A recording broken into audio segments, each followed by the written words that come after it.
Katie and welcome to another video. You guys, I'm going to show you how to plan a dessert board from start to finish. You guys, I've shown you tons of dessert boards on this channel and I will link the playlist to all of those below because I think they offer great thoughts and inspiration. So today we're going to look at how you can plan a board from start to finish, the process that I use to plan out the board. So let's go. First thing is really simple. You need to settle on the number of guests. So before you can do anything else, pick the number of guests, whether it's 5 or 500. The next thing you need to do is to pick a theme. Now, you might pick a theme based on the time of year. Maybe the event has a theme that you need to roll with. Maybe the theme is just a color scheme.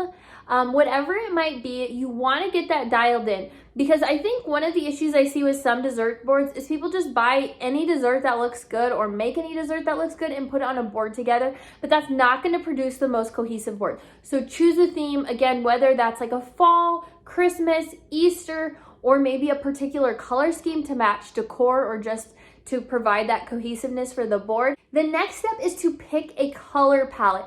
Now, some of you, your theme might just be a color palette, and that's totally fine. But some of you may choose fall and you may choose a very typical fall theme, or maybe you're choosing more of those blacks and oranges. Or for Christmas, again, the same thing. You could do red and green, or some people like kind of a brighter color scheme for Christmas. So whatever it is, you're gonna choose a color scheme. And this is really important to provide the most cohesive board. You've gotta pick a color scheme.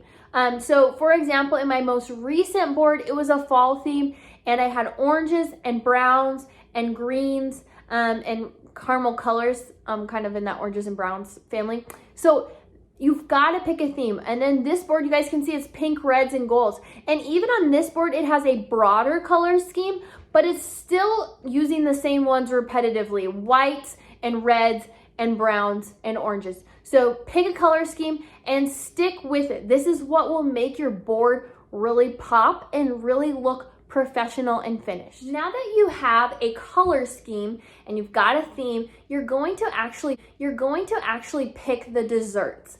So this is totally up to you whether you choose store-bought or homemade or a mix of both, which is what I often do. But you're gonna wanna make a list. And as you're making a list, you're gonna be thinking about sizes. You want a variety of sizes. You don't want everything to be super small because it creates a busy look to your board, and you don't want everything to be big because then there'll be massive open spaces. You can't fit everything. It's got to come together like a perfect puzzle.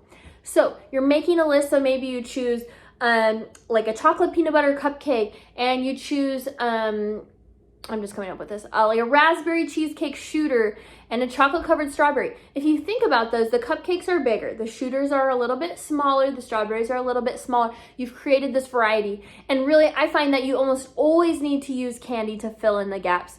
Or yeah, whatever you have that's small. You could definitely make stuff from homemade or make stuff homemade, but you've got to have a variety of sizes from larger to smaller in order to create the most balanced and pleasing to the eye look.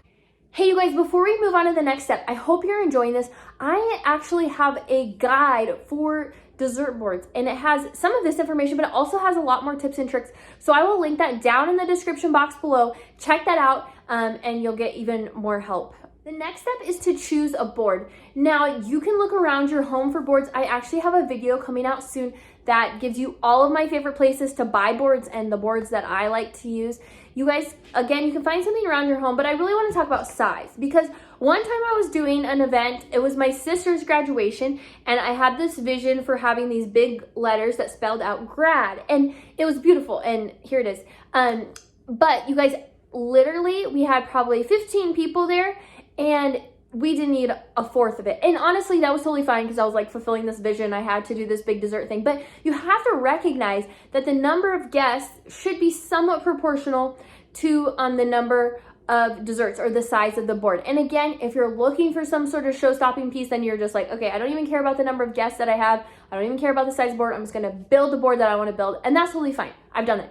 But typically, my recommendation is that you're doing 1 square foot per 8 to 12 people. Now, you guys, this is not a science. It is more of an art, because if you invite a bunch of middle-aged women over, they typically don't eat a lot. If you have a lot of younger guys And again, these are stereotypes, but they're stereotypes for a reason, people. I have literally seen men walk away from my cupcake tables with like 3 or 4 cupcakes, okay? They are bigger eaters often. So just keep that in mind. And then also like factor in like, did you just eat a full meal, or are people just coming and going to have dessert? Then you're probably going to need more if there's not a full meal served with the board. So just all of these things come into play. Again, 1 square foot of board will feed approximately 8 to 12 people. Again, it is more of an art than a science. Next, you need to sketch out or rough out a board. Often, I do a little sketch. Just on a scratch piece of paper, I'll draw the board and fill in with things. Now, you guys, these sketches are definitely not perfect. Well, first of all, they're not pretty. I'm not claiming that at all. But they're also not perfect because they're not perfectly proportional. And honestly, that's okay. My brain just likes to see the sketch, and it gives me an idea when I go to build the board. If you don't have any ideas before you build the board, you will often feel stuck and not know where to start. You guys, I have so many videos about dessert boards. Again, I'll have that playlist linked down below, and I think they would be great inspiration. Pinterest is another great place to look for inspiration for your dessert board, but you guys, having a game plan. And another way that can be really great is to just rough it out. Like if you have the board you're going to use, then I'll just set empty cupcake liners on that board, maybe empty shooter glasses if I'm going to be putting shooters as part of that board, whatever it is. So I'm actually like, okay, I'm going to need this many cupcakes and this many shooters, and I can really get a visualization for how things are going to fit together. Okay, so now it's time to make shopping lists. And you guys, honestly, often for me, what I do is I just have my Walmart tab open, my Sam's tab open, and my Target tab open, and I'm just adding things to those carts until I've worked through all the recipes. Now, when you're making things from scratch, you're thinking of all the components and everything, what you have in your cupboard and what you need to buy. When you're doing store-bought, then you're literally just dropping those things into the cart. And you guys, there's lots of great stuff in the store. So don't be afraid. Don't feel like you need to make everything. You totally can pick stuff up, and that can help make a board not seem overwhelming. Maybe you're just gonna make one dessert. Lastly, we are going to build a timeline. Now, this might seem like, why are we building a timeline? What is this, like a vacation or a big trip? No, but you guys, if you build a timeline, things are so much more simple, and you're not stressed at any point. It's just clicking along. So some timelines are really simple. My most recent board, which I think, I'm not sure if the video is posted, but it'll be right after this one or right before this one. But anyway, I just ordered every single thing on that board from Walmart, and I put it together. There was no timeline. I didn't do any baking or anything like that. But if I'm doing a board that involves baking, then I would make a timeline. Like, let's say the board is going to be for Friday night. Well, then Thursday, I'm going to bake the cupcakes, and I'm going to bake the crumble for the apple crisp shooters, whatever it might be.